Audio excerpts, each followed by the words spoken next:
Bonjour, une nouvelle de Guy de Maupassant, une soirée. Le maréchal des logis Varajou avait obtenu 8 jours de permission pour les passer chez sa sœur, Madame Padoie. Varajou, qui tenait garnison à Rennes et y menait joyeuse vie, se trouvant à sec et mal avec sa famille, avait écrit à sa sœur qu'il pourrait lui consacrer une semaine de liberté.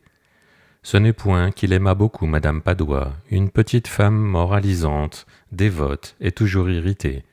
Mais il avait besoin d'argent, grand besoin, et il se rappelait que, de tous ses parents, les Padoie étaient les seuls qu'il n'eût jamais rançonnés. Le père Varajou, ancien horticulteur à Angers, retiré maintenant des affaires, avait fermé sa bourse à son garnement de fils et ne le voyait guère depuis 2 ans. Sa fille avait épousé Padoie, ancien employé des finances, qui venait d'être nommé receveur des contributions à Vannes. Donc Varajou, en descendant du chemin de fer, se fit conduire à la maison de son beau-frère. Il le trouva dans son bureau, en train de discuter avec des paysans bretons des environs. Padoie se souleva sur sa chaise, tendit la main par-dessus sa table chargée de papier, murmura « Prenez un siège, je suis à vous dans un instant », se rassit et recommença sa discussion. Les paysans ne comprenaient point ses explications, le receveur ne comprenait pas leur raisonnement. Ils parlaient français, les autres parlaient breton, et le commis qui servait d'interprète ne semblait comprendre personne. Ce fut long, très long. Varajou considérait son beau-frère en songeant « Quel crétin !» Padoie devait avoir près de 50 ans. Il était grand, maigre, osseux, lent, velu avec des sourcils en arcade qui faisaient sur ses yeux 2 voûtes de poils. Coiffé d'un bonnet de velours orné d'un feston d'or, il regardait avec mollesse comme il faisait tout. Sa parole, son geste, sa pensée, tout était mou. Varajou se répétait « Quel crétin !» Il était, lui, un de ces braillards tapageurs pour qui la vie n'a pas de plus grand plaisir que le café et la fille publique. En dehors de ces 2 pôles de l'existence, il ne comprenait rien. Hâbleur, bruyant, plein de dédain pour tout le monde, il méprisait l'univers entier du haut de son ignorance. Quand il avait dit « nom d'un chien, quelle fête !» il avait certes exprimé le plus haut degré d'admiration dont fut capable son esprit. Padoie, ayant enfin éloigné ses paysans, demanda « Vous allez bien ?»« Pas mal, comme vous voyez. Et vous ?»« Assez bien, merci. C'est très aimable d'avoir pensé à nous venir voir. »« Oh, j'y songeais depuis longtemps, mais vous savez, dans le métier militaire, on n'a pas grande liberté. »« Oh, je sais, n'importe, c'est très aimable. »« Et Joséphine va bien ?»« Oui, merci, vous la verrez tout à l'heure. » Où est-elle donc ? Elle fait quelques visites, nous avons beaucoup de relations ici, c'est une ville très comme il faut. Je m'en doute. Mais la porte s'ouvrit, Madame Padoie apparut. Elle alla vers son frère, sans empressement, lui tendit la joue et demanda « Il y a longtemps que tu es ici ?»« Non, à peine une demi-heure. »« Ah, je croyais que le train aurait du retard, si tu veux venir dans le salon. » Ils passèrent dans la pièce voisine, laissant Padoie à ses chiffres et à ses contribuables. Dès qu'ils furent seuls, « J'en ai appris de belles sur ton compte, dit-elle. »« Quoi donc ? » ?»« Il paraît que tu te conduis comme un polisson, que tu te grises, que tu te fais des dettes. » Il eut l'air très étonné. « Moi ? Jamais de la vie. »« Oh, ne nie pas, je le sais. » Il essaya encore de se défendre, mais elle lui ferma la bouche par une semonce si violente qu'il dut se taire. Puis elle reprit. « Nous dînons à 6 heures, tu es libre jusqu'au dîner.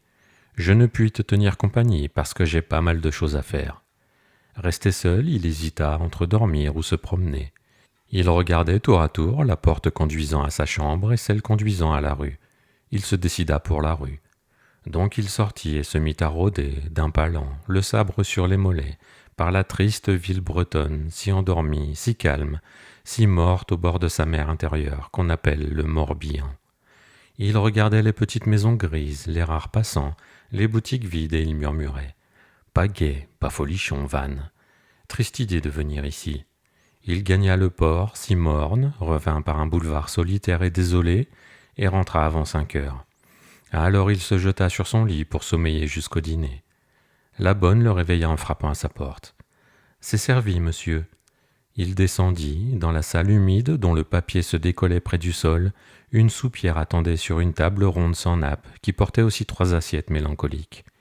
Monsieur et Madame Padoie entrèrent en même temps que Varajou.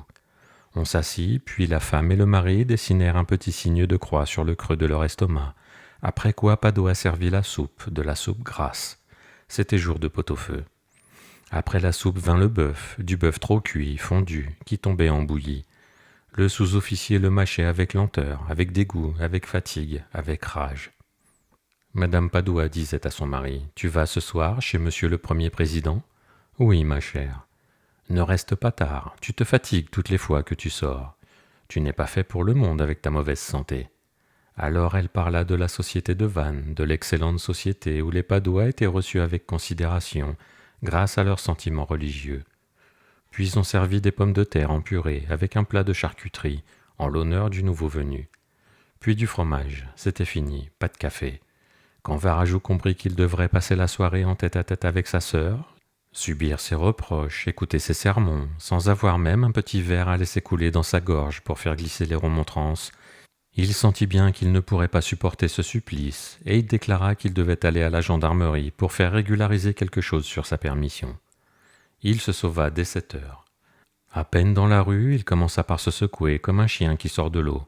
Il murmurait « Nom d'un nom, d'un nom, d'un nom, quelle corvée !» Et il se mit à la recherche d'un café, du meilleur café de la ville. Il le trouva sur une place, derrière 2 becs de gaz. Dans l'intérieur, 5 ou 6 hommes, des demi-messieurs peu bruyants, buvaient et causaient doucement, accoudés sur de petites tables, tandis que 2 joueurs de billard marchaient autour du tapis vert où roulaient les billes en se heurtant. On entendait leurs voix compter. 18, 19, pas de chance. Oh, joli coup, bien joué. 11. Il fallait prendre par la rouge. 20. Bille en tête. 12. Hein, j'avais raison. Varajou commanda une demi-tasse et un carafon de fine, de la meilleure. Puis il s'assit, attendant sa consommation. Il était accoutumé à passer ses soirs de liberté avec ses camarades, dans le tapage et la fumée des pipes. Ce silence, ce calme l'exaspérait. Il se mit à boire, du café d'abord, puis son carafon d'eau-de-vie, puis un second qu'il demanda. Il avait envie de rire maintenant, de crier, de chanter, de battre quelqu'un. Il se dit « Cristi, me voilà remonté, il faut que je fasse la fête. » Et l'idée lui vint aussitôt de trouver des filles pour s'amuser. Il appela le garçon. « Hé, l'employé !»« Voilà, monsieur. Dites, l'employé, où est-ce qu'on rigole ici ?» L'homme resta stupide à cette question. « Je ne sais pas, monsieur, mais ici ?»« Comment ici ?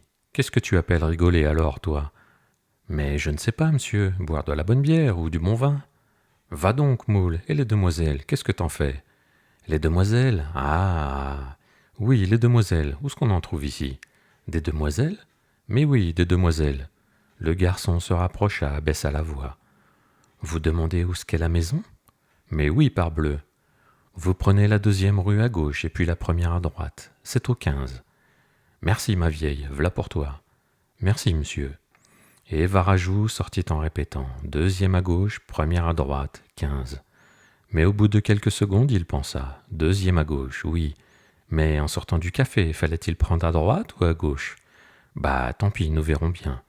Et il marcha, tourna dans la 2e rue à gauche, puis dans la première à droite, et chercha le numéro 15. C'était une maison d'assez belle apparence, dont on voyait, derrière les volets clos, les fenêtres éclairées au 1er étage. La porte d'entrée demeurait entr'ouverte, et une lampe brûlait dans le vestibule. Le sous-officier pensa, c'est bien ici. Il entra donc, et comme personne ne venait, il appela. « Ohé, ohé !» Une petite bonne apparut et demeura stupéfaite en apercevant un soldat. Il lui dit « Bonjour, mon enfant, ces dames sont en haut ?»« Oui, monsieur. »« Au salon ?»« Oui, monsieur. »« Je n'ai qu'à monter ?»« Oui, monsieur. »« La porte en face ?»« Oui, monsieur. » Il monta, ouvrit une porte et aperçut dans une petite pièce bien éclairée par 2 lampes, un lustre et 2 candélabres à bougies, 4 dames décolletées qui semblaient attendre quelqu'un. 3 d'entre elles, les plus jeunes, demeuraient assises d'un air un peu guindé, sur des sièges de velours grenat, tandis que la 4e, âgée de 45 ans environ, arrangeait des fleurs dans un vase. Elle était très grosse, vêtue d'une robe de soie verte qui laissait passer, pareille à l'enveloppe d'une fleur monstrueuse, ses bras énormes et son énorme gorge, d'un rose rouge poudre de risée.